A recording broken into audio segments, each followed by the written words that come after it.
Oh Lord.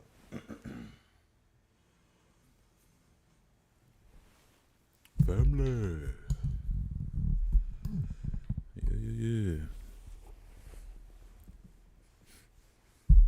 We are back.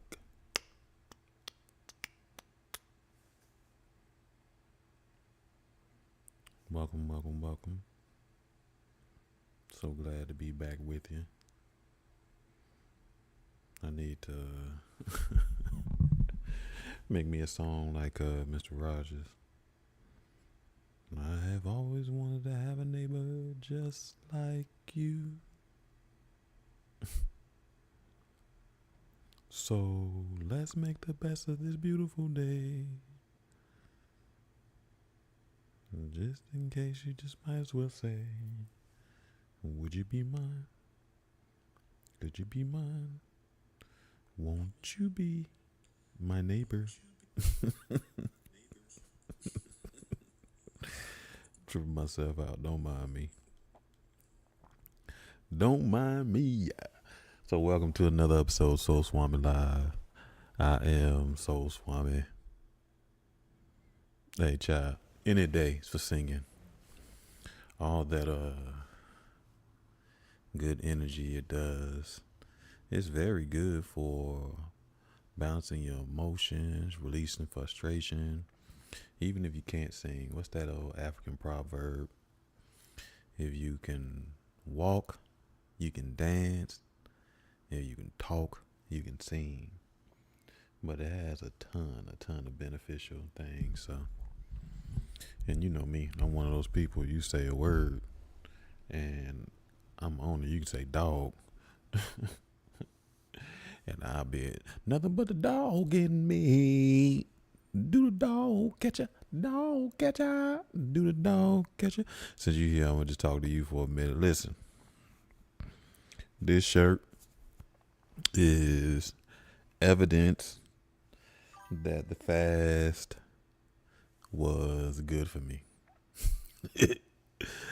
Cause I bought this shirt when I was at my smallest. Well, not my smallest, but smaller than I had been in a while. And then, of course, I gained some weight. And when I gained that weight, this shirt was skin tight. Skin tight. See what I mean? See what I mean about songs? It really is a skin tight. I forget who sing it. Don't get me. Commodore, not the Commodore was. It's somebody who sings skin tight. God damn, now I gotta look it up. Forgive me. Who sings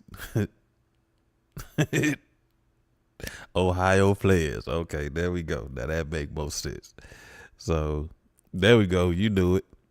I should have waited for you to tell me. You called me the jukebox, but Ohio Players, this thing was skin tight. It was terrible. And I said, when I can wear this shirt again, that means I have done my work. And as you see, I can wear this shirt again. It always was kind of tight on my arm, so what I like that, it try to make me look like I'm cock weasel. You know what I mean? But right around through here, no, that was no thank you. I'm not one of those dudes that believe in wearing a skin tight shirt, even with a pot belly. I know that's right. Listen, I love Uncle Bobby on the Proud Family too. He had the best little voice. Right? So now I got some little bag around my belly. I can wear my Mermaid Man and Barnacle Boy shirt again. So that's tremendous. I really appreciate that. So, and as a matter of fact, just talking to you, I was talking to Ali earlier today, and he actually thanked me for Tuesday's show when we was talking about the law of rhythm, and something that kind of stood out to him. And I was telling him it was, I was preaching to me and y'all was that space where we were talking about, you know, what progress really looks like, and specifically that rest is the reward for a job well done. You know what I mean? And many of us fight against that opportunity to have that rest or things like that. So, even me, which I was talking about on the show, if I got time to rest, it means I must not be doing something. But definitely, it was a good message to be received. But rest is a reward for a job well done. So I was thankful for that. That and my Barnacle Boy and Mermaid Man shirt that's loose again. So God bless. You heard? But we gonna stay on it though. And I seen this video on TikTok, which is funny, cause she's 100% right. She was like, "Yo, just keep going to the gym. No matter, even if you don't see the difference, just keep going. Cause one day you gonna wake up and you're gonna be snatched." And I was like, that is true. You don't know. You look at yourself every day, so you can't tell. It'd be harder for you to tell. But when somebody ain't seen you in a minute, one day you just look in the mirror, you be like, God dog, I have been working. So when I be rippling, hey, for real, for real. I told him that the 12 universal laws, even though he know the 12 universal laws as well as I do, or probably even better than me, I was like, not necessarily in this way. You know what I mean? And the whole time, it's been giving Jews where I can just breathe a sigh of release. You know what I mean? So especially with polarity, you know what I mean, being two ends of the same spectrum with rhythm and reward, like rest being the reward and all the other ones, man. You know, it's been great. So I look forward to the gender conversation next week. But family, this is your first time here. This is Soul Swami Live, where we discuss all things healing in an effort to create a community and a collective energy that supports the evolution of us becoming the best version of ourselves. Tonight is Thursday Night Book Club, which is a spinoff of our Tuesday night show, in an effort to help us to reconnect with the childlike energy in us by having someone read to us with a great reading voice. Skin tight, yeah. That's gonna be stuck in my head. That Lisa Lickum Low, and that dude's a son of a. I'm sorry. That side note, that Afro Man trial has been off the hook, off the hinges, and he has made hit after hit after hit with these people, and I'm glad that he necessarily won. I was eating some cashews, so I can feel it on the side of my mouth. There you go, I got it in my teeth right quick. I had like 3 cashews before I pressed play. I'll go live, but anyway. Generally, at the beginning of every show, we do a little bit of energy work, and this week we are continuing with our throat. Me may mama move. That was one of our warm-ups when I was in chorus. Me may mama move, which is funny. The throat is good for your authenticity, your communication, your expression, your truth. The color for that is light blue.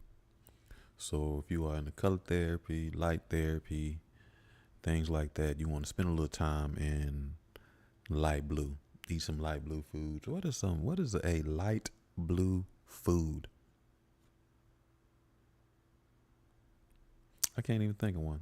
Let me know if you got an idea. What's a good example of a light blue food? Think like Carolina Tar Heel color. I don't know. What is a light blue food? That's tough. But anyway, eat some light blue foods. Spend some time in some light blue energy. Wear some light blue clothes. If you are into essential oils or aromatherapy, you want to think chamomile, peppermint, cypress, and bergamot. Just ironically, I'm probably going to order some of that tonight. All right, Facebook fam, I see you. Shout out, shout out, shout out, shout out, shout out. Don't forget, give a comment so I can give you a shout out. You know what I mean? Thanks for joining us on Thursday Night Book Club. If you are into crystals and gemstones, you want to think turquoise. You want to think amethyst, not amethyst, excuse me, aquamarine, lapis lazuli, and blue lace agate are all good for supporting the energy of your throat with crystals.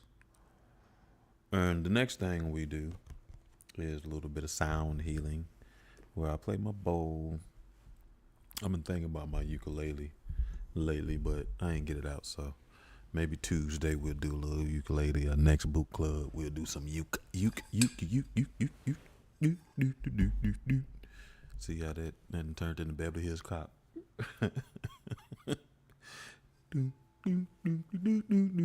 Well, it's really Herbie Hancock.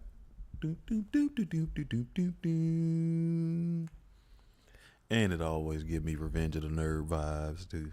But anyway, let me stay focused. We're doing a little sound therapy, so we're gonna play the bowl for a second. And all you gotta do is just relax and rid yourself of the energies of the day and get in a space to be comfortable and allow me to read to you.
Next, we're gonna do some breathing exercises.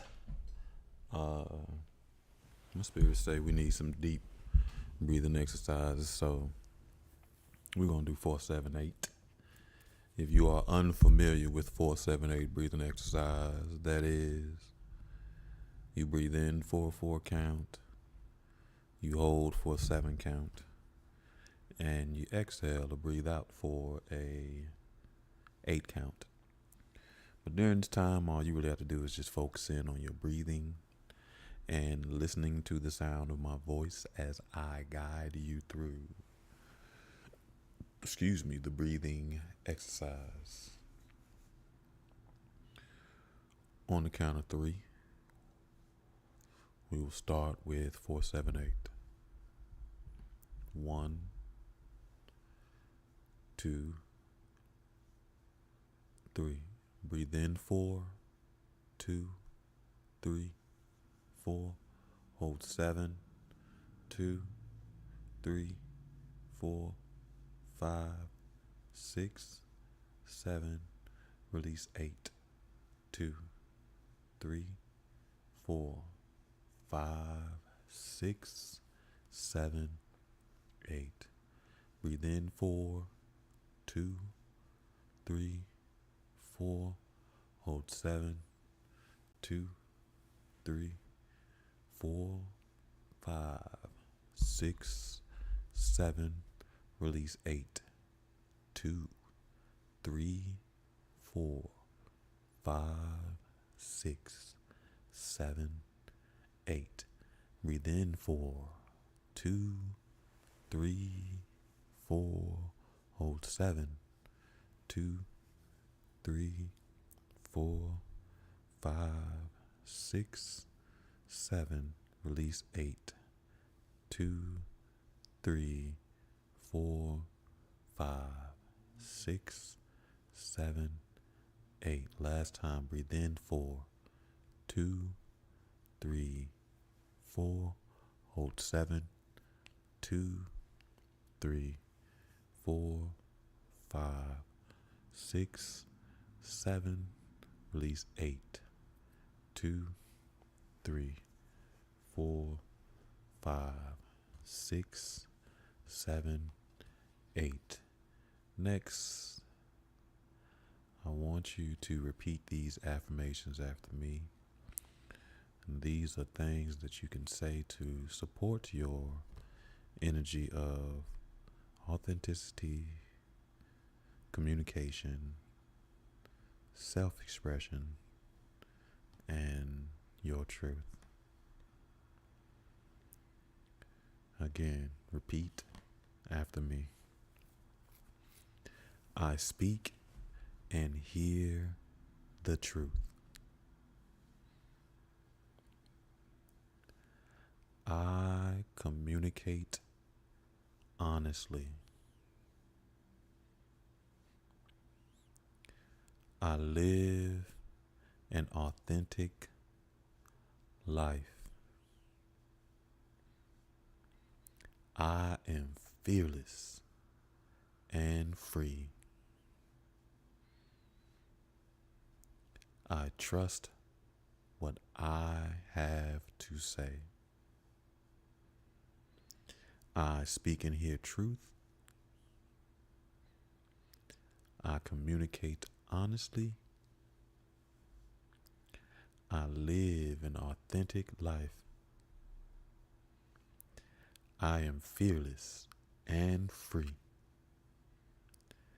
And I trust what I have to say. Listen, why, as I was saying those affirmations, the only thing I could think about is this is Juniper. This is Juniper. And I'm calling from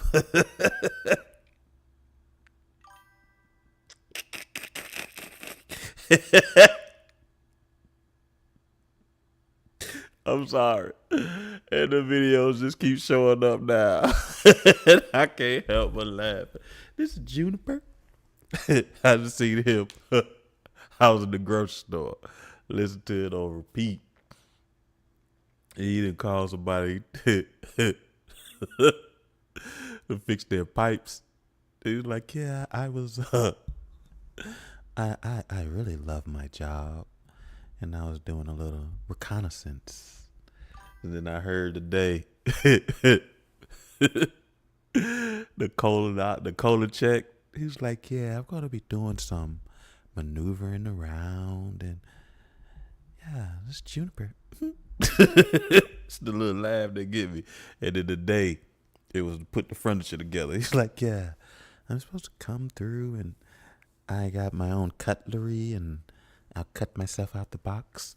And dude's like, what does that mean? What does that mean? Cut yourself out the box. what does that mean? He's like, yeah, well, you had some boxes delivered yesterday? Yeah, so when I'm ready, he's like, why you need cutlery? Why you don't need a box blade? what happened to a box blade? Why you need cutlery? What does that mean? And as soon as they get to that, man, I'm gonna call the police. It's like, it's a joke. It's Juniper. Yeah, that's it. I've been under. You heard that's the one I sent to you. I've been under your house listening to your pipes. I didn't send you the one, the colon check one. Dude, he was like, man, I don't know. As a matter of fact, I don't even think I need a colon check anymore. And I got to send you the box one too. Cause he swear he got to live it. And he was hiding in the boxes, waiting for dudes, so he don't cut himself out the box. So he was like, yeah. He was like, I like to cut open the box and then lay down the wood and let it breathe for a little while. Like, what do you mean lay out the wood? Like, what is he like? Is this a joke? No, it is not a joke. Family, this is your weekly reminder as well. Boo, boo, boo, boo, boo. Don't forget, you can order yourself a copy of The 7 Spaces of Healing. As a matter of fact, side note, I had a friend talking about, well, a Facebook friend talking about, Jesus, man, come on. That they working on forgiveness, you know what I mean? And I suggested, because, we have this idea of forgiveness, but many of us don't quite understand what that means. And a lot of times we think forgiveness is a one-time event, but forgiveness is a process. And those emotions or feelings that you had will show up again. But when you're in that space of forgiveness, or when you've created a space of forgiveness, you'll have the tools to be able to, Jesus, get off the notorious. You'll have the tools to be able to navigate those spaces that cause you discomfort, right? So 7 spaces of healing are 7 spaces that you want to cultivate within yourself.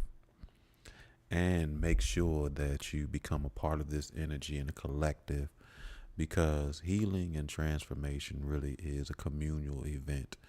We are not meant to do it by ourselves. And there are people who can support that with tools and energy in a multitude of ways. But this book will help you to be able to conceptualize 7 spaces that you need to cultivate within yourself and be a part of, which are a space for love, a space for healing, a space for solitude, a space for trust, a space for risk without judgment, a space for accountability, and a space for forgiveness. You can purchase this book on Amazon.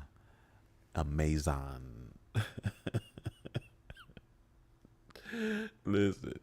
I'm laughing because when we was in, what's this, middle school? It was high school. We was graduating from high school. My homeboy signed everybody's yearbook. Half man, half Amazon. Because he couldn't spell amazing. So he signed everybody half man, and then Nas had that song half man, half amazing. So when he would think about it, he'd be like, amazing. So in his mind, that's what he was doing. So he signed everybody's yearbook, that same thing. And I'll never forget when our other homeboy read it. He was looking at it.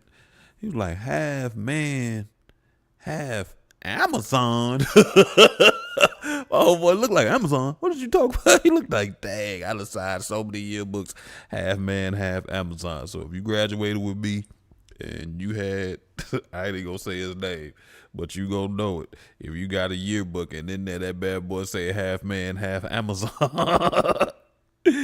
Like, boy, I'm so proud. He's gotten a lot better with words. And it's funny because now I be the one who messing up words all the time. Maybe a changeling. Eat right for your blood type. Okay. I ain't even realize this app tells you how far you are in the book. To say we 37%. Jesus, we still got a lot to do. Well, I got work to do. I got work, baby. As a matter of fact, I'll tell you, Liberty, because you the only one knowing. We pretend like nobody else can hear us. But Ali did that. Shh, don't tell nobody. Oh, he ain't looking. He signed everybody yearbook, man. Half man, half Amazon. I'm like, boy, what is you doing? And I wish you knew our homeboy Mister, cuz he was like, half man, half Amazon. He roasted him for weeks on that half man, half Amazon. It was crazy. Good times, good times, good times. Good times, good times. And I've really been thinking about that dream. Especially the part of the foundation of relationships now. And how important that is to me. Like me showing up for people and people showing up for me. Not just in ways that they're comfortable, but in ways that I necessarily need that thing's been on my mind. Hey, listen, it does. Cause my boy used to kill words. He used to kill words. Amazon, he was killed. Hey, man, want and won't. Want and won't. He used to kill them. He used them things interchangeably. I'm glad he fixed all that, girl, so he makes sense now. Okay. So Apollo is back home. He just went to visit his friend and had dinner. His friend told him he know that look, so he basically suggested don't do yourself in tonight. What else happened? His mama was waiting for him at the crib, and he drank a little coffee, and I think we're getting to the point where he's ready to go into Brian's room for the first time since he's been home, because he's been sleeping on the couch and all that stuff. We are on chapter 38. If you are reading along with us.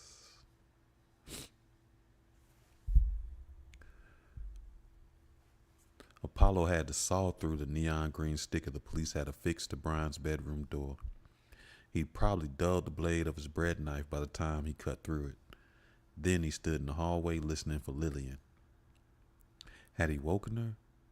He held the knife in one hand and the door handle in the other. Was he really standing out there straining to hear his mother, or did he just want to avoid going inside? He turned on the light in the hallway, and then he pushed. There were footprints all in the room, all over the floor. Big shoes, cops, EMTs, gray dust on the dark wooden floor, the space looking like a square dancing diagram. Even in the dark, he can see this much. Here, he found the one room Lillian hadn't been able to clean. One of the blackout curtains was half drawn, moonlight coming through the bottom. The other was completely pulled up. A piece of wooden board.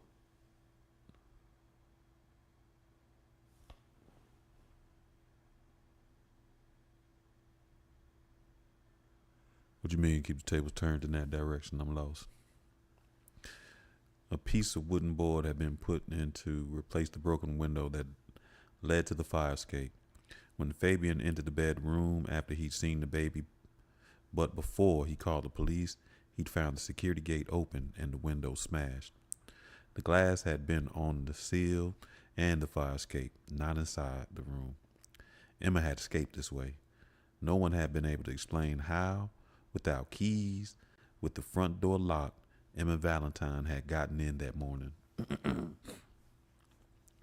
The glass had all been gathered and taken by the police forensics team. The hope he had been to find blood on the fragments, and indeed blood had been found. The blood of Emma Valentine. No revelation there, just cooperation. Apollo stepped inside but hesitated to turn on the light.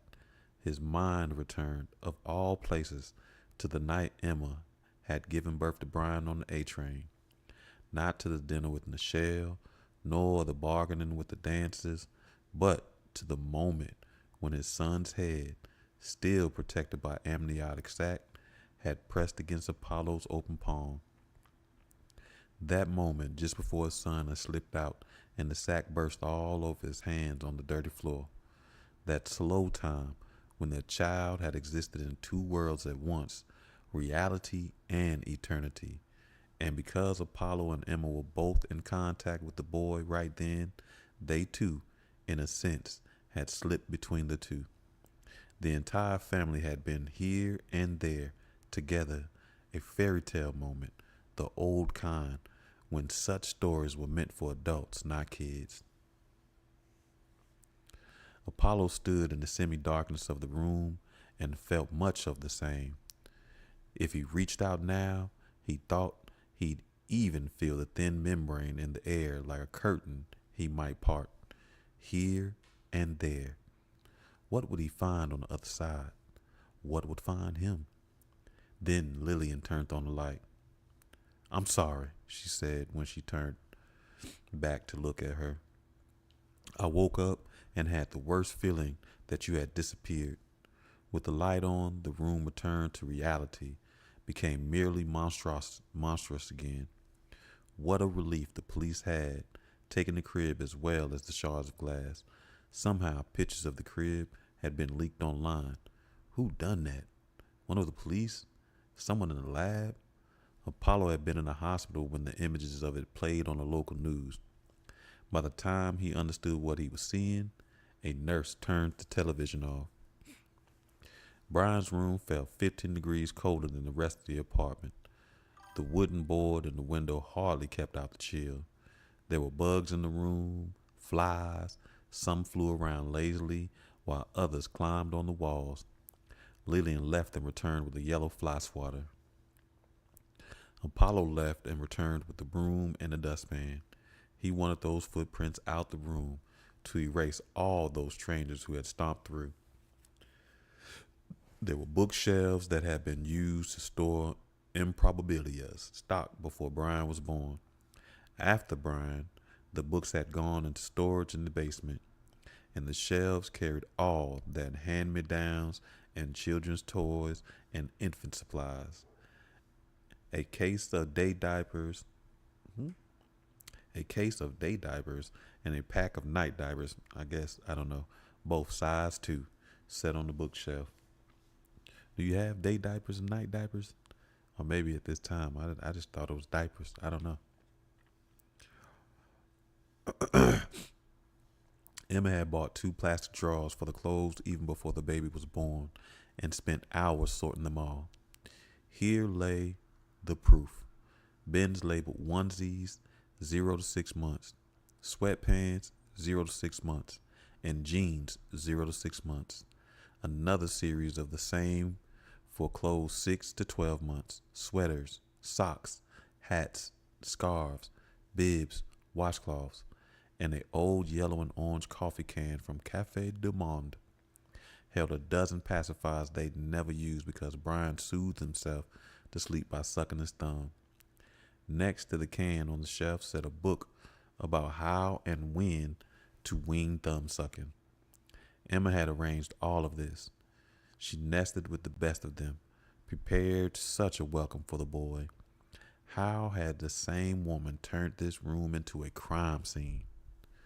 The copy of Outside Over There also stood on the shelf right beside the book on thumb sucking. Apollo took it down. He'd planned to read this book to the boy every night, but how many times had he actually done it? 0. He'd recited from memory that morning in the Riverdale basement, but there'd been a different magic to the idea of him reading it to him, teaching his child to love a book, turning the pages until Brian became old enough to do it himself, reading the words aloud until Brian needed no help, sitting alongside his son, the two of them lost in their stories. He daydreamed it from the day they brought the baby home, and yet in 6 months, he'd been so tired and so worn out that it hadn't happened once.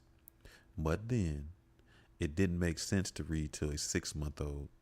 There would be time. There would be time. He'd always assumed. Apollo opened the book and leafed through it. Behind him, Lillian slapped a fly swatter against the wall, making a faint crackling sound. "You're coming with me," Apollo said. Behind him, Lillian stopped swatting. "What did you just say?" Lillian asked. The wooden floor crooked as she stepped toward him. He turned away from the closet. "That's the last thing I ever said to Brian." "Why did you say that to him?" Lillian asked. "I started having that dream again," Apollo said. "The old one. Do you remember? Right after Brian was born." "I didn't know that. Why didn't you tell me?" "Why would I tell you? It's just an old nightmare." His mother began to cry. "I guess I have something to tell you," Lillian said.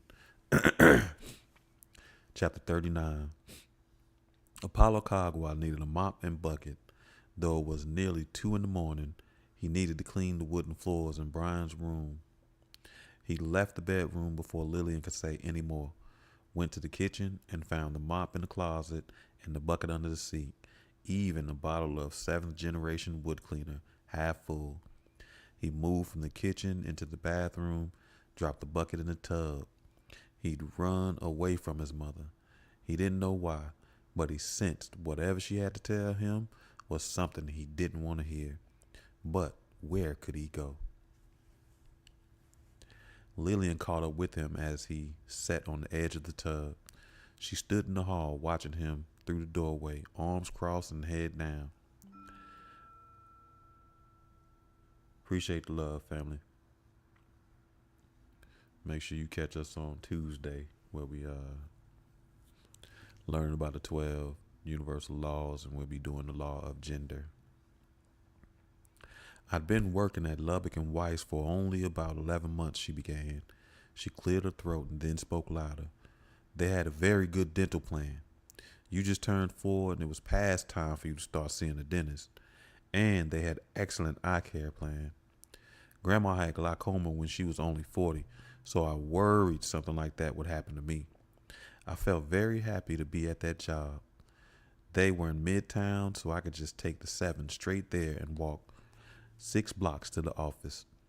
Apollo turned on the warm water and let it fill the bucket. But one of the lawyers, a man named Charles Blackwood, he started to spend a lot of time at my desk. I knew what that meant, and a few of the other girls warned me. He was persistent. I would say he was relentless. He reminded me of your father, except without the sweetness. He gave us tickets to see a show once. Do you remember that? At Shea Stadium, the Police and, who was it? Joan Jett and the Blackhearts. That was it. Apollo said nothing, only watched the bucket fill. Why would he think I would even enjoy that music? I didn't know who those people were. All I really remembered anymore is that it was loud. There were so many white people, and all of them were there drinking. I think he meant for me to go with him, but I took you instead. We both had a bad night's sleep that night. As the water ran, Apollo grabbed the wood cleaner and read its list of ingredients: Lawrence 6 organic cocos, nosifer oil, and capryl dicloglucoside. That's a tough word. I had to use my phonics. He kept reading through the list of ingredients, became less and less pronounceable. Lillian Kagawa might feel compelled to tell him this story, but that didn't mean he had to listen. Why was he so sure he didn't want to listen? I tried to be nice about saying no to Charles, but some men, you can't be nice to them. If you're polite, they think it means you're undecided. They hear your tone and ignore your words. It makes life a lot harder for women, but I don't think a man like that notices. At a certain point, I had to tell him clearly that I would not go out with him. I didn't actually put it that way. I said I had a boyfriend. I wish I'd just say no, but it was hard to be that direct. I said I had a boyfriend and I thought he was why, and that was why I couldn't go out with him. And do you know what he did? He made me start coming into the office on Saturday mornings. He wasn't even there when I came in. It wasn't even like he wanted to see me. He wanted to punish me. And what could I do? Working there less than a year, I needed that job. The water reached the rim of the bucket, but Apollo didn't shut it off. He turned back toward Lillian and lowered the bottle of wood cleaner. She dropped her arms and raised her head, meeting Apollo's eyes. She stepped one foot in the bathroom, but stopped there. For 3 weekends, I was able to leave you with one of the other mothers in the building, usually MJ and Petey's family. You liked each other, so that was easy. But one weekend, I couldn't get anyone to watch you. Just a lot of bad luck at the same time. I called in and explained to the service, but Charles Blackwood called me personally soon after from his home in Connecticut. He said if I didn't go in, he'd let the partners know. He didn't even come out and say he'd get me fired, but he reminded me of how much the partners disliked discipline in the staff. I argued with him. I couldn't argue for myself, but I felt I was arguing for you. And then I was fearless. Finally, I talked him down to half a day. I'd come in from 10 to 1. He wouldn't accept less. I got off the phone and I felt completely lost. I tried everyone I knew. Either they weren't home to answer the phone or who knows what. Lots of people didn't have answer machines back then. You couldn't even leave a message. Anyway, I had no help. What could I do? The longer I tried to think of something, the later it got. So finally, I left you at home. The water splashed over the bucket into the tub, running to the drain. Apollo hardly heard it. He stood now facing Lillian, the two like rival gunslingers. In the living room, I set out a sippy cup of milk and 2 sippy cups with water. I set out toast and peanut butter, a bag of popcorn, and a bowl full of grapes, I think. You were potty trained by then, but I put you in an overnight diaper, and you didn't like that. You kept tearing it off, so finally, I brought in 2 plastic buckets and left them on the far side of the couch. That's the thing that made you scared. Not when I told you I was leaving for a while, but the buckets that you've been doing number 1 and number 2 in the living room. Then I turned on the television. You paid no attention to me after that. Your fears disappeared once I found your shows. The Smurfs. I said you can watch TV until I came back. You kissed me. I remember. You kissed me. I probably kissed your head 50 times. I shut the front door and locked it. I went to work. You were 4. Lillian took 2 more steps into the bathroom, and her eyes on the bathtub faucet. She watched the water overflow rather than turn it off. Apollo had turned only the hot water handle, and steam rose from the bucket. Lillian stared into that steam. When I got home, you were asleep. The popcorn and the milk and one of the waters was finished. The grapes were finished. The peanut butter toast was face down on the carpet. One of the buckets had pee in it, and the TV was on. American Bandstand. You'd passed out on the couch. You were all right. I never felt more relieved in my life. But then, next Saturday came around, and MJ and Petey were visiting family in New Jersey. I set things up the same way with you in the living room, and I went to work for a half a day. When I got back, things were exactly like the first time. You were so good. It worked well, so it became the routine. I worked half a days on Saturdays, and that seemed like enough to satisfy Charles Blackwood. I even felt proud for you being so self-sufficient. And at least that's how I justified it to myself. Okay, thanks for that honesty. A lot of parents were doing that, and that's how they justified it to themselves. And that I'm doing it for the family, right? Lillian sat on the edge of the bathtub looking at the steaming water flow into the bucket. She reached out and turned the water off, watched as the last droplets fell into the spout. Apollo, still standing, leaned against the wall beside the towel rack. But then things changed. You started waking up with nightmares. You screamed that your daddy was at the front door. You said he had come here to get you, but then left you behind. Why did he have to leave you behind? That about killed me. Apollo sat on the toilet so he'd be level with his mother. Are you telling me my father really was at the apartment? Yes. She said this so quietly that he practically had to read her lips. It was a memory, not a dream? Yes, Lillian said even more softly. They both remained quiet. Excess water gurgled as it drained from the tub. So what happened? Apollo asked. His volume matched hers. One afternoon I came home and found him there, Lillian said. I couldn't believe it. I sent him away. Why? Lillian opened her left hand and pressed a ring finger. I filed for divorce. I was leaving him.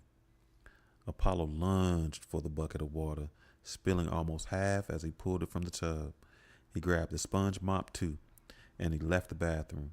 He returned to Brian's room and set the bucket down. He felt outside of himself, watching himself.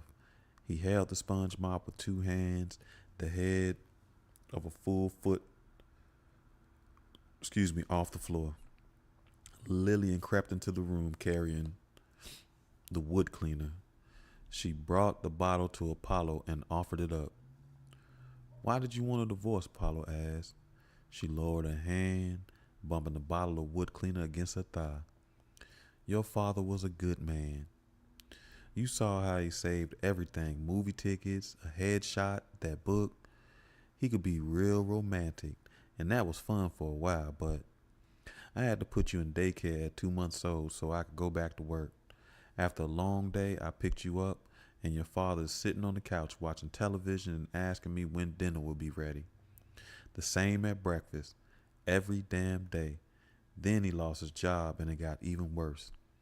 He was around the house all day, but still was no help.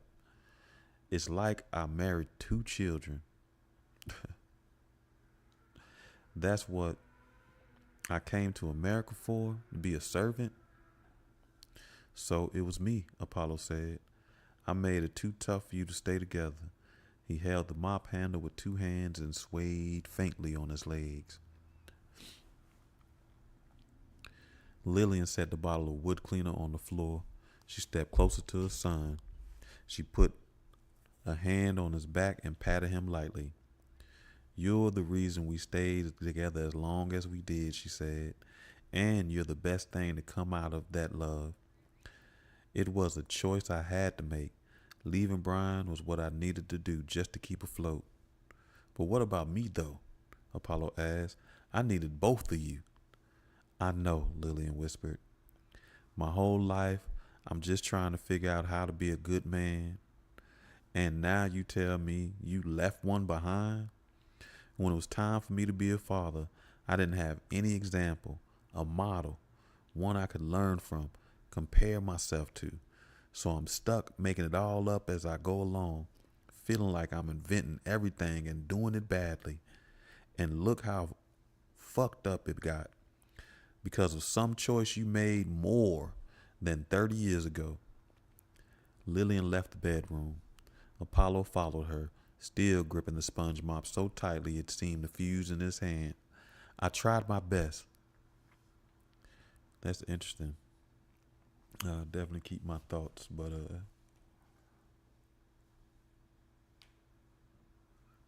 yeah, I'll keep my thoughts.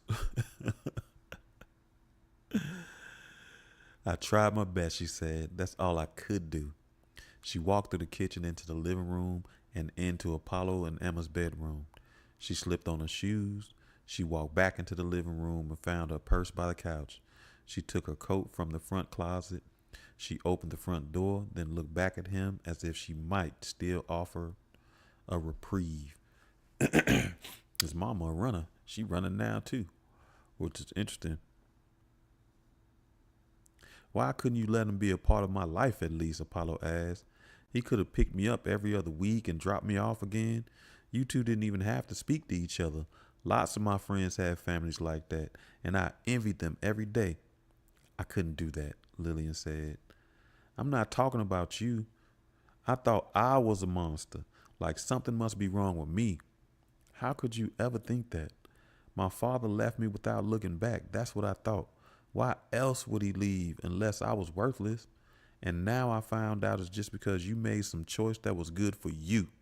Maybe he wasn't much help around the house because he lost his job. You couldn't give him a little while to get back on his feet? Jesus. Lillian nodded softly, then stepped into the hallway. She unzipped her purse, found a card, and wrote quickly on the back. This is the address for Nassau Knolls, she said. You don't have to go there with me, but you should go to Brian's grave. Apollo didn't move, so she set the card on the floor. She shut the door and locked it. He double checked double checked that he'd done this. Triple checked. He looked through the peephole to see Lillian on her phone, ordering a car back to the Springfield Gardens. She stayed in the hallway on the other side of the door, and he watched her until the phone beeped that a ride had arrived. Apollo went to the windows in his bedroom and watched her get inside. The time was 2:30 in the morning. Yeah, his mama definitely a runner. She told him want to tell the story, but she ain't want to take accountability. Interesting. Chapter 40. Holyrood, an Episcopal church in the Gothic style, opened in 1914, all steeples and sound planning. It sat in the shadows of the George Washington Bridge bus terminal. This was the church where Emma had wanted to baptize Brian. The front doors of the church were open, but despite the daylight, the interior stayed dark. Apollo entered slowly. 3 women sat in the last pew praying quietly. A tall, slim man stood at the table of flyers and stacked hymnals. He held a small flip phone, jabbing at it angrily. Father Hagen? Apollo asked. The man's face had gone red. He looked to be in his 60s. His eyes were vital, his hair thinning. He looked up at Apollo, exasperated, and he shut the phone with a snap. Call me Jim, he said. He waved the cell phone. I was trying to call you, but I couldn't find your number. I'm no good with these things. He shrugged as if he used to play the role of the slightly befuddled old man. His wily grin suggested he was only placating.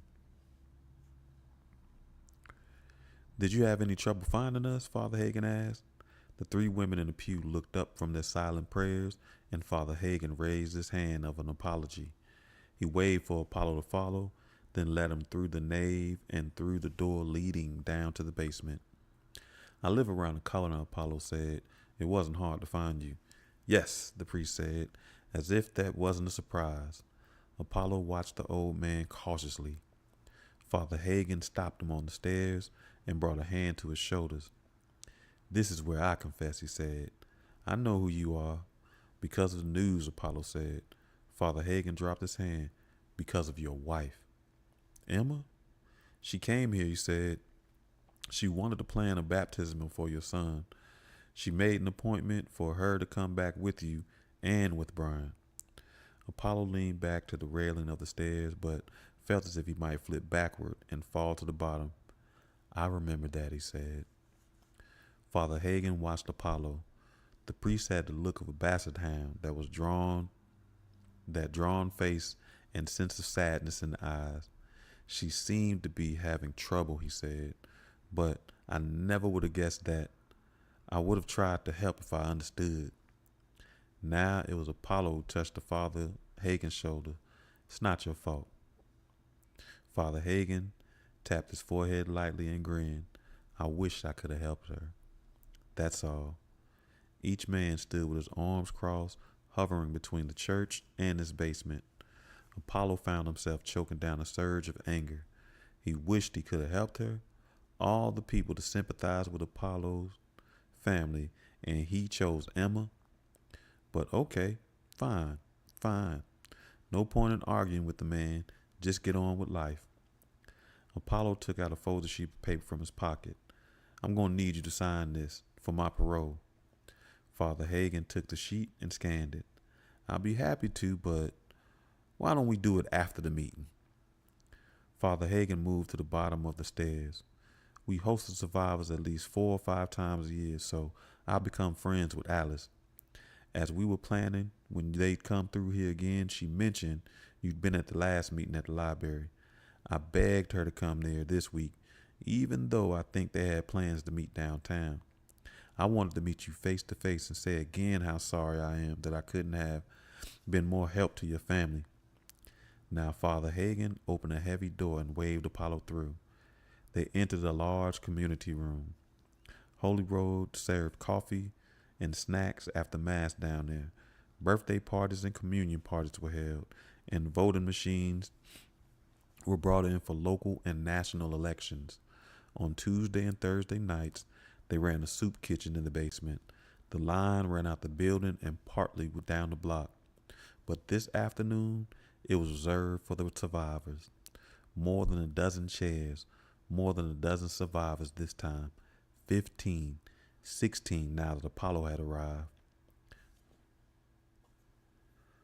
As Father Hagen entered the room, a small older woman approached him, whispering. We'll talk about that later, he said softly. I promise. Alice caught Apollo's eyes and waved him toward an empty chair. The old guy with the grand beard was there. His name was Julian, and he lived in the Bronx. Apollo recognized a few others, but not all of them. It didn't matter. He'd been new last week, and now it was their turn. I want to welcome all the new arrivals, Alice said when they finally began. I'm happy you were able to find us today. I know I changed the location pretty last minute. A middle-aged woman, new arrival, sitting 2 places away from Apollo, raised her hand slightly. I found out from the Facebook page, she said. My therapist told me about the group. Oh, good, Alice said. Have you become a member, or is it a fan? When I put together the page, I didn't think I did it wrong. Who wants to be a fan of survivors? Julian raised one hand. I'm a fan. Alice smiled. Thanks, Julian. I'm a fan too. Then she looked around the room.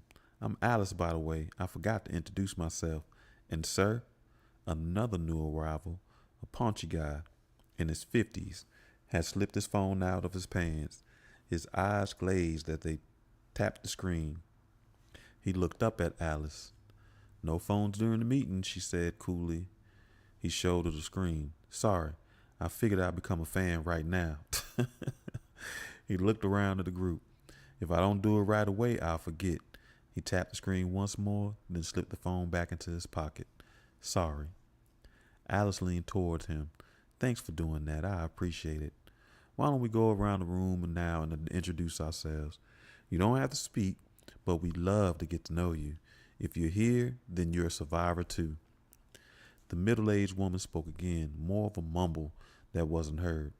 Since my daughter went off, I've been having a hard time. My father used to read to me when I was a baby, Apollo said. What was he talking about? What did this have to do with Emma's crime, his recovery? When Papa was away at sea, Apollo recited, he went on from there reciting the words up until Ida had her back to the baby and the goblins, small faceless creatures with purple cloaks, sneak in through the open window. He stopped there for a moment because he lost his breath. In his pocket, his phone vibrated twice. He didn't bother checking it. He looked around the group. They'd been down here talking for 50 minutes. It's Maurice Sennick's book, Apollo said. Where the Wild Things Are, Julian asked. That guy? That's him. But this one isn't as sweet. It's called Outside Over There. Shoot, Where the Wild Things Are is a wild book anyway, so I don't know about sweet. It's just a wild book anyway. Why'd you read that one? Alice asked. Even the little bit you recite sounds frightening. No one is watching the baby. The whole room took on a certain stillness then. Maybe they were all considering the implications of what Alice had just said. Apollo certainly did. No one is watching the baby. Each person in the room had his or own sadness to inhabit. The group fell into a meditative state, silence and prayers. Then Apollo's phone rattled again in his pocket, and he shot up straight even though he had the sound off. He looked around, damn near stricken, but no one seemed to notice. The phone rumbled again and again. Not a phone call, but a series of texts. Apollo looked at Alice, whose eyes were shut, as she did some kind of breathing exercise in a chair. While he watched her, Apollo slipped his phone from his pocket. He held it in his palm of his hand down by his thigh. 4 texts appeared on the screen, one after the next. Already found a buyer for the book. Want to talk price in person. Told me you were at church. Make the sale. Apollo didn't have time to wonder how the hell Patrice knew where he'd been. Now he scanned the room trying to figure out if one of the people was the buyer. He hoped not. Imogene talked so much personal history before trying to make the sale. He wished Patrice had just done the haggling himself. But if Dana called Lillian over to keep Apollo alive, then this must have been Patrice's way of doing the same. The meeting had gone on for 55 minutes at this point. 5 more and they'd be finished, and then he can call Patrice back. I saw my daughter in the computer. Talk about whiplash. The voice and the sentence caused everyone in the room to make a sharp turn. Apollo felt so surprised, he dropped his phone right there. It landed on his face with a clop.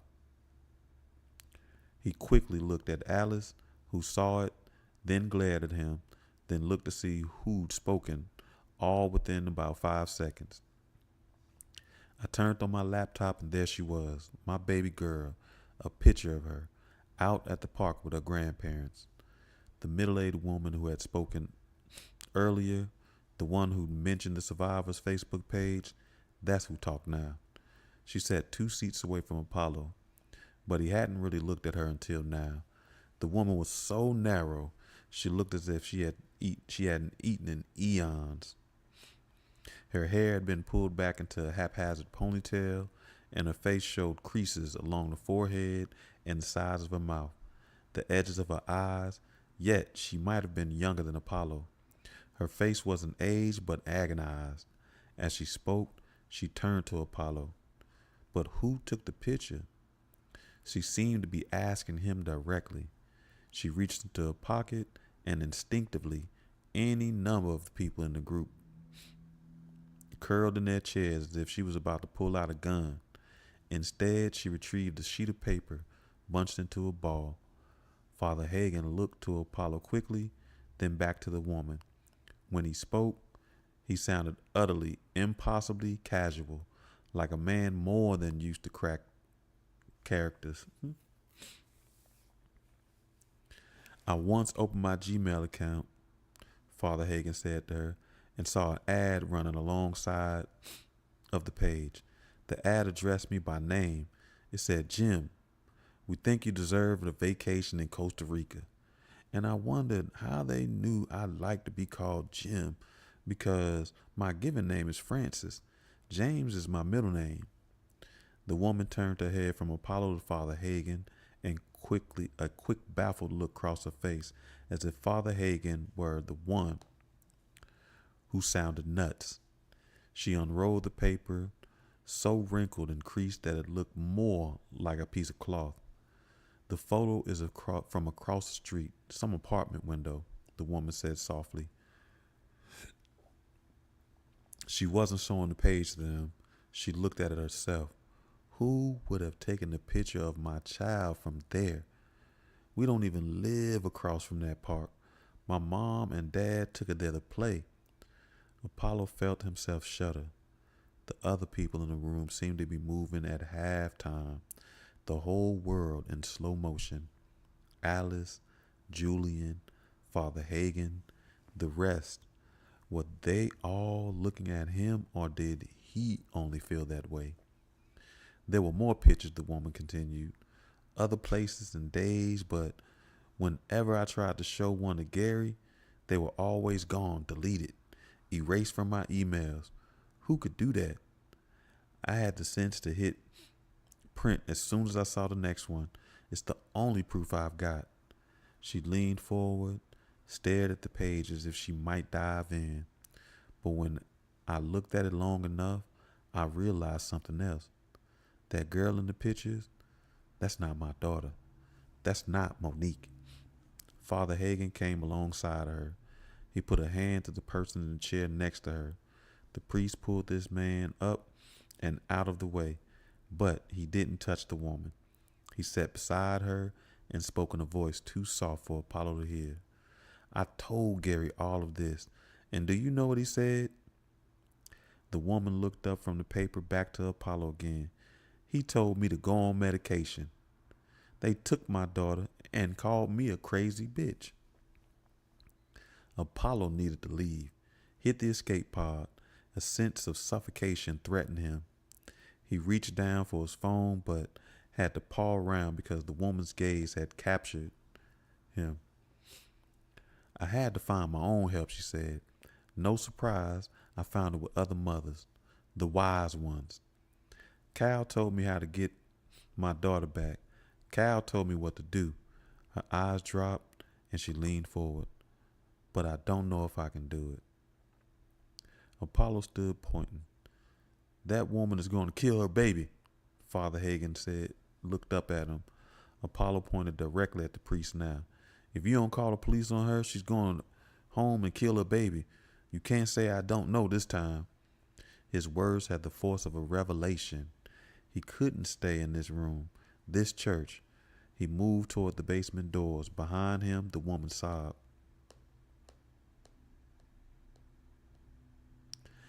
That's not a baby. We'll read one more chapter and then we out of here, family. Thanks for the love, Facebook fam. Chapter 41. Don't make me chase you. Apollo scurried down the block like a city rat. He didn't look back until he reached the Amsterdam Avenue. He couldn't flee any further east. The island of Manhattan was an end. Across the Harlem River, the Bronx came into view. The big, broad evening sky shrank that borough until its skyline of high-rises looked quaint. He wondered if he could make the swim. Don't make me chase you. Apollo heard that voice a second time, and this time realized it was a man and not that woman. He stopped on the corner of Amsterdam and 179th and let the man catch up.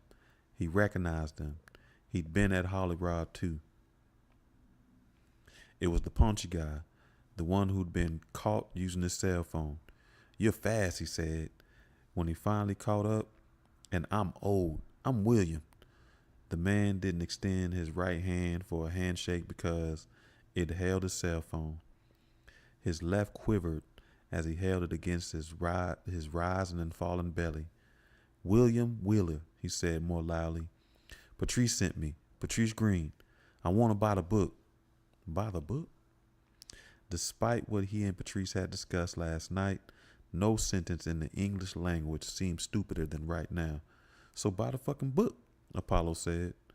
Why did you need to see me? This man, William Wheeler, clutched his neck as if he wore a string of pearls. Well, I didn't insist. I mean, I'm sorry, but it was Patrice who told me to come here. If you're going to curse someone out, you should give him a call, but I certainly don't deserve it. He dropped the hand and slipped his phone into his pocket, hitched his pants, and straightened his posture. He turned away from Apollo, and Apollo watched him go. The man made it about 5 steps before he stopped and looked back. But I really would like to look at that book, he said with a bashful smile. Half a block from Hollywood, and they could see ambulance lights. Apollo stopped and watched, and William Wheeler went quiet too. Apollo recognized some of the survivors standing in a small cluster on the sidewalk, talking to one another, gesturing towards the church basement doors. Eventually, Father Hagen appeared, following 2 paramedics and 2 police officers. Hidden between the 4 uniforms was a wiry woman. She'd been handcuffed, hands in front. All these men led her to the ambulance and helped her inside. I didn't think they really called anyone, Apollo said. It was a pretty bad scene, William whispered back. Wheeler offered to buy Apollo dinner, but Apollo suggested coffee instead. They crossed the street and walked towards Broadway. There was a Dunkin' Donuts on 178th Street. As they moved, Alice looked up. Did she see him? She gave a faint wave, but maybe she was just stretching an arm. Julian stood beside her. They talked and looked around. Maybe they were wondering about him, where'd he'd gone. He'd write them later on Facebook page. For now, he'd forged Father Hagen's signature and Alice's. He knew what hers looked like. Why hadn't he thought of doing that right from the start? As long as he showed up with a signed paper, his PO would be fine. The man had 100 other ex-cons to shepherd anyway. So Apollo went with William. For Apollo, getting back to business was the best way to survive.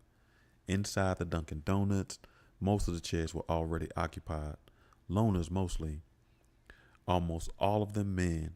At night, the place had an aura of a holding cell, much less crowded than the one on Rikers. They found the last empty table.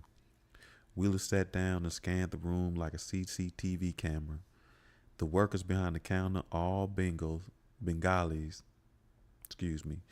chatted with one another loudly, casually, but their puffy, glassy eyes betrayed their exhaustion. Finally, Wheeler turned back to Apollo. I've never been this far uptown in Manhattan. The best roast chicken in New York is right there on 125th Street, Apollo said, at Melcom. Wheeler nodded. Thanks for the love. I appreciate you as always. Wheeler nodded and grinned as one does when he's learned about something one will never try. He asked if Apollo wanted coffee, and before Apollo could answer, Wheeler had gone up to the counter to buy them both. He chatted with the cashier, who watched his lips move with great concentration as she translated and tried to make change. So I spent the while on the phone with Patrice this morning, Wheeler said when he returned with their coffees. He served in Iraq, you know. Yes, Apollo said. Of course. I thanked him for his service, Wheeler said. He loves that, Apollo said, trying not to laugh. He hates that. You hear me? He hates that. He said, oh, God. So Apollo was being sarcastic, but the guy don't know. Well, I certainly meant it, Wheeler said earnestly, and Apollo's laughter curled. The man was sincere, and Apollo didn't want to mock him for it. So you must really love Harper Lee, Apollo said. Wheeler nodded faintly, took 2 sips of the coffee and nodded again. I'll be totally honest with you, he said. To Kill a Mockingbird is one of 2 books I've ever read for pleasure. He leaned back in his chair. That must sound pretty stupid to a man in your business. Apollo tapped the side of his coffee cup absently. You'd be surprised how many book men aren't readers. It's not romantic to say this, but for a lot of the guys, the books are just a thing to sell. I've known some who go into fits talking about the condition of a book, what kind of end papers it has, whether it's bound or just creased, whether it has an insert or an inset. But if you ask what the book is about, 6 out of the 10 have no idea and act like you're stupid for thinking it matters. Wheeler brought his coffee cup to the side of his head and bumped it against his temple. Boom, he said. You just blew my mind. They spoke like this for some time. Wheeler turned out to be a curious man. He found the book trade endlessly fascinating, and Apollo felt happy to talk about something, anything that didn't revolve around his grief. You could even say Apollo was having a good time with him. We had to drink with each other, Wheeler said. That's a sign of trust. Apollo breaking bread. Apollo looked around the Dunkin' Donuts. Wheeler had spoken so loudly, so lacking in any self-consciousness that it seemed childlike. Apollo peeked at the lone men who still sat by the windows and caught two of them giving Wheeler a glance. Was Apollo being paranoid to think Wheeler had suddenly made himself seem like an easy victim? The kind of person they might follow outside and rob of his phone and wallet? Probably it was paranoia, and yet Apollo made sure that all those men saw Apollo scoping them, telling each silently, he's with me. Tell me where you found the book, would you? Wheeler said, gulping down more coffee. Tell me how it all came about. They'd been sitting for a half an hour by now. Where else did Apollo have to go? He told him about the house in Riverdale. Imagine if you had given up after 6 boxes, Wheeler said, sitting back in his chair and shaking his head in wonder. I wouldn't have given up, Apollo said, not with a child to feed. Here, Apollo stopped speaking and reared straight up. 30 minutes had passed without a direct thought about Brian, a new record. It had been a relief, he realized, but maybe also a betrayal. Why should he ever be without that pain? What gave him the right to enjoy anything? Wheeler misread the moment, though. He grinned as he set his phone on the table. I have 2 daughters, so believe me, I understand. He opened his phone, found a gallery app, a limitless supply of photos of 2, no doubt, lovely and living children was about to be revealed. Wheeler's naiveness, his sweetness were about to turn into tone deafness. Hadn't the man heard Apollo talking in group therapy? Hadn't he seen Apollo's story all over the news? In an instant, Apollo tracked back over the way Wheeler had been speaking to him all this time. No sense in trepidation, no tone of grave concern or condolences. With a short sigh, Apollo realized this guy might not know who the hell he was. In group therapy, he talked about a children's book that Brian West used to read to him. Maybe Wheeler thought Apollo was just a guy with serious daddy issues, which was also true. But this only made him like Wheeler more, the same reason Patrice liked him. He never thanked Patrice for his service. He just treated Patrice like he was a normal person. So for the first time, Apollo was talking to somebody that is treating him like a normal person, not a person that had gone through all the things that he had gone through. So it makes sense. He only wanted to buy a rare book. Maybe this is what Patrice meant when he said he liked Apollo, because he didn't give a damn about his military service. Every human being is a series of stories. It's nice when someone wants to hear a new one. I saw my daughter in the computer. Wheeler shook his phone. Oh, damn it, he said. He hadn't brought up the photos of his healthy children. Instead, he tapped the newest file in the gallery, a video made only an hour ago. I turned on my laptop and there she was, my baby girl, a picture of her out in the park with her grandparents. I'm sorry, Wheeler said, shaking his phone. Wheeler moved to tap the screen and turn off the phone, but Apollo reached out and brushed his hand aside.